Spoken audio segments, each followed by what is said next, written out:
এই মুহূর্তে আমরা একটা স্প্রে মেশিনের আনবক্স করব। এটা হলো কিষানের 20 লিটারের একটা ডাবল মেশিনের একটা স্প্রে মেশিন, যা গাছে ওপরে পর্যন্ত স্প্রে দিতে সাহায্য করে। আমরা এই মুহূর্তে আনবক্স করব। সোহাগ, এটা একটু খোলো। এটা আমরা আনবক্স করব, আমরা রিভিউটা দেখব আর কি। 20 ফিট 40 ফিট ওপরে পানি ওঠে কিনা বের করো।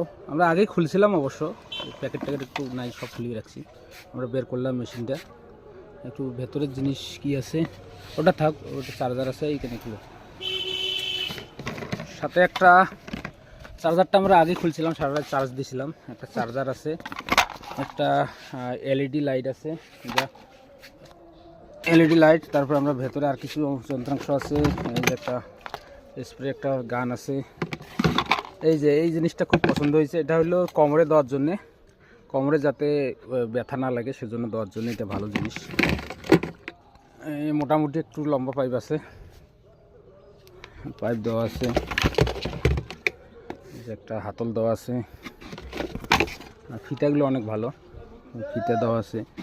তারপরে যে স্প্রের মাথা কিছু দেওয়া আছে, যেগুলো দিয়ে আর কি গাছে স্প্রে দেবো, ফিতা আছে। এই ছিল অবস্থা। আমরা সেট আপ করি, এখন একটু পানি ঢুকায় দেখবো। সব একটু সেট আপ করো। আমরা সেট আপ করার পর দেখি কি অবস্থা হয়। আসলে স্প্রে না করলে বোঝা যাচ্ছে না যে কীরকম স্পিডটা হয়, ডাবল মোটরের কীরকম স্পিড। আমরা সিঙ্গেল মোটর এতদিন ব্যবহার করতাম, যে বড় বড় গাছে ওষুধ দিতে পারতাম না। ডাবল মোটর দিয়ে একটু দেখব। আমরা পানি দিতেছি, দেওয়ার পরে দেখবো আর কি স্পিডটা কেমন হয়।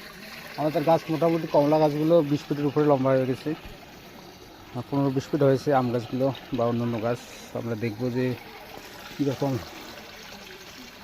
এর ফলাফলটা হয়। আসলে আমরা এই মুহূর্তে চালু করব। চালু কর। আগে সিঙ্গেল সুইচ দে, একটা সুইচ দে। আগে প্রথমে সিঙ্গেল মোটর দিয়ে দেখব।